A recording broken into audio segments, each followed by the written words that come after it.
స్వామియే శరణమయ్యప్ప.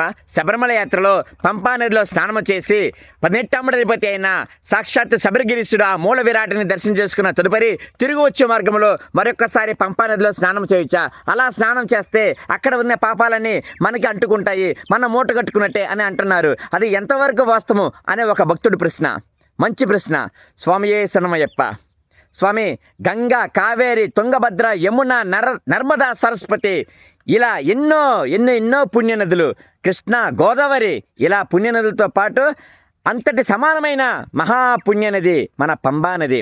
ఆ పంబా నది తీరాన సాక్షాత్ ధర్మశాస్త్రుడు మణికంఠ రూపంలో పందలరాజుకు దొరికిన ప్రదేశము. అలానే ఒక్క శరణఘోష, సర్వరోగ నివారణ ధన్వంతమూర్తే శరణమయ్యప్ప. సర్వరోగ నివారణ ధన్వంతమూర్తే శరణమయ్యప్ప. ఈ యొక్క శరణానికి పంపానది గల సంబంధం ఏమిటో ఈ యొక్క వీడియోలో కామెంట్లో లింక్ పెడతాను స్వామి. కంపల్సరిగా లింక్ చూడండి. మీకు నచ్చితే 10 మందికి షేర్ చేయండి. స్వామియే శరణమయ్యప్ప, శరణమయ్యప్ప, శరణమయ్యప్ప.